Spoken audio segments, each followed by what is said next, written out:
여러분들의 구독과 좋아요는 저에게 큰 힘이 됩니다. 안녕하세요. 빛나는 오늘을 듣다입니다. 세상을 살아가다 보면 사람 마음 참 알다가도 모르겠다. 문득 이런 생각 들 때가 있지 않나요? 이런 심리학의 핵심은 사람의 마음은 어떻게 작동하는 것일까 하는 질문인데요. 우리는 소중한 시간을 아주 다양한 일에 쓰면서도 이 질문만큼은 거의 다루지 않습니다. 그 어떤 문제보다도 우리에게 절박한 질문임에도 말이죠. 오늘은 우리가 버겁게 느끼는 일, 사랑, 관계의 문제들 속에서 나와 비슷한 상황에 처했던 수백만 명의 삶에서 찾아낸 마음의 법칙에 대해 알아볼게요. 당신은 오랜만에 남편과 함께 촛불 켠 레스토랑의 테이블에 앉아 있습니다. 훌륭한 요리, 아름다운 음악, 기분 좋은 대화, 모든 게 완벽합니다. 물론 금발의 매력적인 여종어분이 당신 남편의 취향에 정확히 맞아떨어진다는 게 걸리기는 했습니다. 레스토랑에 들어서면서부터 남편이 흘끔거리며 그녀를 훔쳐보는 것을 모르지 않았죠. 그런데 여종어분이 실수를 연발했습니다. 처음에는 주문받은 것을 혼동했고 와인을 흘리는 실수를 저질렀습니다. 마지막으로는 레스토랑을 가득 메운 손님들 앞에서 접시를 떨어뜨리는 소동을 벌이기까지 했죠. 당신은 속으로 혀를 차며 내심 만족스러운 미소를 지었습니다. 저런 여자가 내 경쟁 상대일 리 없어. 남편이 금발을 좋아하긴 하지만 저런 실수투성이를 좋아하는 건 아니니까. 마침내 종업원이 계산서를 들고 나타났습니다. 그런데 곁눈질로 훔쳐보니 남편은 그녀에게 상당히 많은 팁을 주는 게 아닌가요? 그건 거의 30%야. 당신이 퉁명스레 쏘아붙였습니다. 저런 서비스에 왜 팁을 그렇게 많이 줘? 응? 바로 그 서비스 때문에. 남편이 감동한 표정을 감추지 않고 대답했습니다. 저 종업원은 아주 훌륭한 서비스를 했어. 남편이 너무하다 싶으면서도 다들 어느 정도 수긍할 겁니다. 사무실에서, 학교에서, 슈퍼마켓에서, 아무튼 거의 모든 곳에서 우리는 매력적인 이성을 만나면 눈이 번쩍 뜨입니다. 언어적으로 표현일 뿐이 아니라 과학적으로 입증된 사실입니다. 심리학은 이런 현상을 후광 효과라고 부릅니다. 개인의 한 가지 특성이 워낙 강렬한 나머지 다른 측면들을 덮어버려 전체 그림을 완전히 왜곡시키는 현상이죠.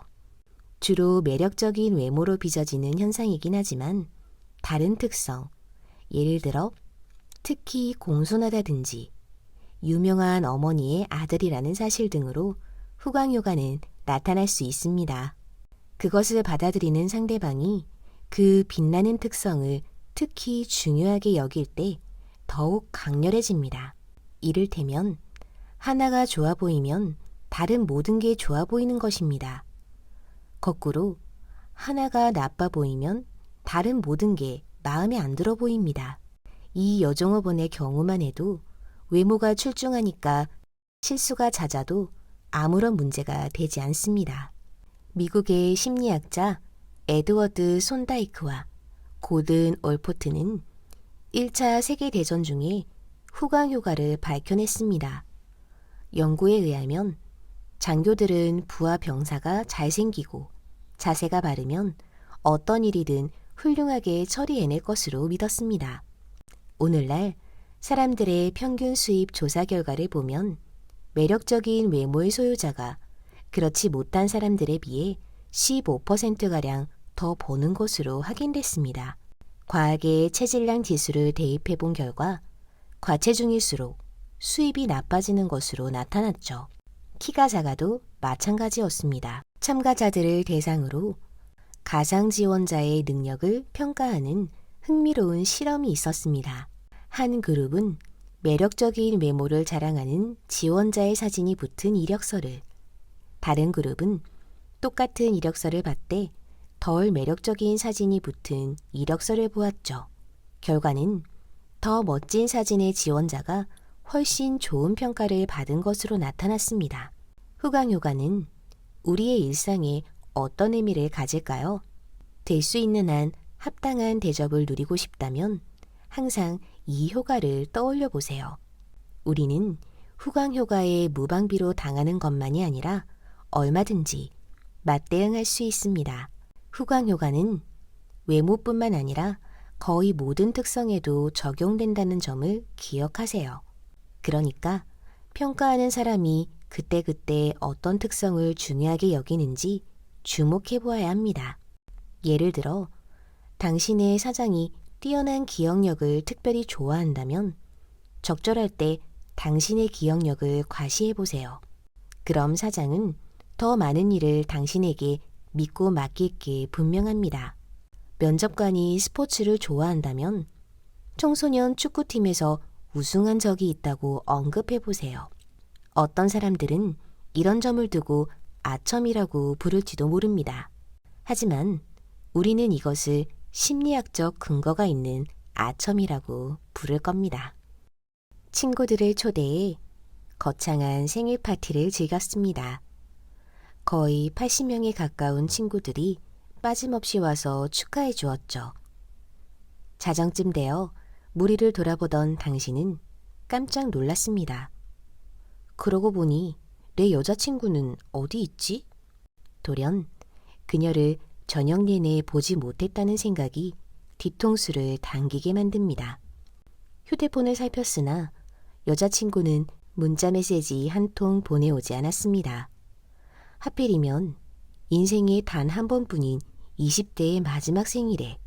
자, 이제 당신은 무슨 생각을 할까요? 1. 너무해. 내 20대의 마지막 생일에도 약속을 지키지 않는구나. 아무튼 있는 데는 선수야, 선수. 2. 뭔가 중요한 일이 벌어진 게 틀림없어. 그래서 오지 못했을 거야. 첫 번째 답을 골랐다고 머쓱해하지 마세요.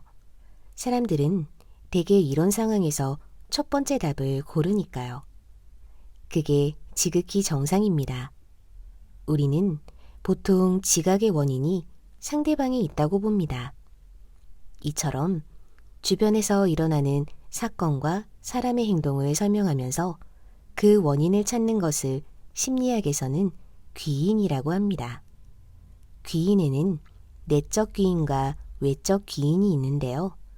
전자는 성격, 태도, 기분 등 사람의 내부에서 원인을 찾는 것이고, 후자는 환경적인 요인, 즉 운이라던가 돈, 날씨 등에서 외부에서 원인을 찾는 것을 말합니다. 사람들은 보통 실패나 잘못을 했을 경우 그 탓을 외부로 돌리고, 칭찬받을 일을 했을 경우에는 자신이 잘했기 때문이라고 말합니다. 그러니까 내가 실패하면 운이 없었기 때문이고, 타인이 실패하면 원래 실력이 없는 사람이기 때문입니다. 반대로 내가 성공하면 내 능력이 워낙 뛰어나기 때문이라고, 타인이 성공하면 운이 좋아서라고 그 원인을 외부로 돌립니다. 심지어 이런 경향은 아주 강해서 스탠퍼드 대학교 심리학 교수 리 로스는 이를 두고 근본적인 기속 오류라고 부릅니다. 왜 오류라고 할까요? 이런 경향은 현실을 정확히 알아보지 않고 취하는 일종의 선입견이기 때문입니다. 앞선 사례처럼 우리는 여자친구가 왜 자신을 기다리게 만드는지 알지 못하면서도 쉽게 추측합니다. 어쩌면 정말 피치 못할 사정이 생겼을 수도 있습니다. 또는 교통사고로 병원에 실려갔을 경우도 배제할 수 없죠. 외부의 영향으로 빚어졌을 헤아릴 수 없는 많은 가능성이 있습니다. 그럼에도 우리는 굳게 믿죠. 지금 여자친구가 늦는 것은 그녀의 성격 때문이라고요. 더욱 환장할 노릇은 상대방이 특정 사건의 속수무책으로 당할 수밖에 없음을 알고 있어도 우리는 원인을 그 사람에게서 찾으려 든다는 점입니다. 사람들을 두 그룹으로 나누어 특정 주제에 명확한 입장을 밝히는 강사의 강연을 듣게 한 실험이 있었는데요. 나중에 첫 번째 그룹은 강사가 강의 주제를 직접 골랐다는 이야기를 들었습니다. 두 번째 그룹에게는 강사가 외부에서 지시해준 내용을 강연했다고 알려줬죠.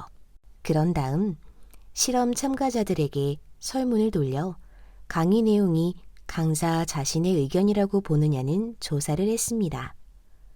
물론 첫 번째 그룹의 대다수는 강사가 자신의 입장을 강의했다고 믿었죠. 그러니까 강사는 자신의 의견을 솔직히 말했다고 첫 번째 그룹은 인정했습니다. 그런데 놀라운 것은 두 번째 그룹이 보인 반응인데요. 강사가 강의 내용을 직접 고른 게 아니라고 말해주었음에도 이들 대다수는 강사가 본인의 생각을 밝힌 강의라고 믿었습니다. 그게 아니라고 분명히 말해주었음에도 사람들은 강사에게서 원인을 찾으려는 실수를 저질렀습니다. 근본적인 기속 오류는 주로 서구권 문화에서 일어나는 현상입니다. 서구 문화에 그만큼 개인주의가 강하게 뿌리 박혀 있다는 반증이죠. 서구인은 대개 인간이 독립적이며 자율성을 갖는 존재라고 믿습니다. 반면 동양 문화에서는 자기 자신을 다른 사람들과 하나의 공동체를 이루는 일부분이라고 이해합니다. 공동체 안에서 모두 서로 의존한다고 보는 관점이죠. 근본적인 기속 오류는 오해와 시비, 분노와 다툼을 부르는 주범입니다. 외부 상황에 따라 어쩔 수 없이 벌어진 일임에도 성급하게 상대에게 책임을 묻지는 않았는지 점검해야 합니다.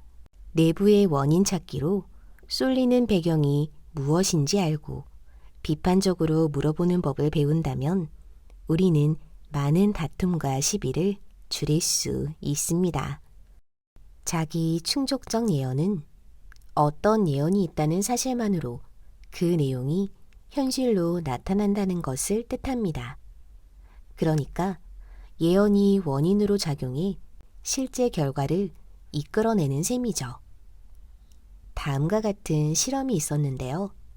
학생들을 두 그룹으로 나눈 다음 한 그룹의 아이들에게는 너희가 최고라고 말해주었습니다. 그러자 학기를 끝낼 때 이 그룹의 학생들의 지능지수는 실제로 몰라보게 향상되었습니다.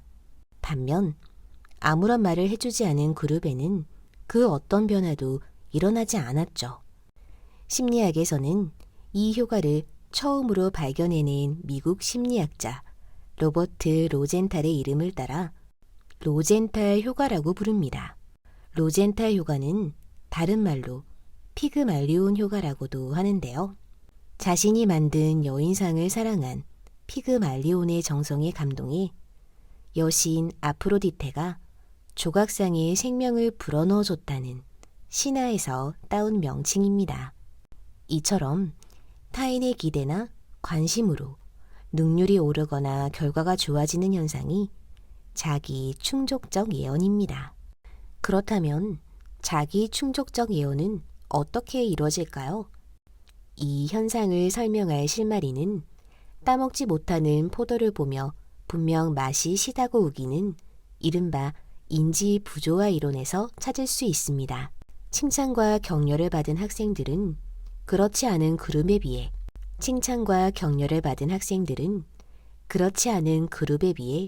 훨씬 더 부지런하고 높은 집중력을 자랑했습니다. 칭찬과 기대에 어긋나지 않으려 노력했기 때문이죠. 예언은 종종 우리에게 분명하게 전달되지 않습니다. 그저 상대방의 평범한 말에서 우리가 예언을 이끌어낼 뿐입니다. 다시 말해서 상대방의 일상적인 말에 담겨진 기대를 읽어내는 시기죠.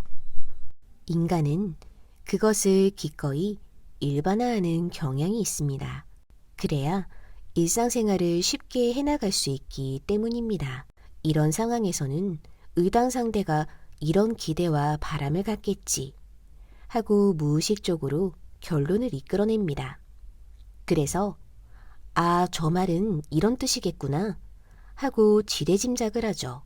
예를 들어 과학 연구는 인간은 몸매가 매력적인 사람을 보면 친절하고 예의도 바르고 성격도 긍정적일 거라고 생각하는 경향을 보인다는 점을 입증했습니다.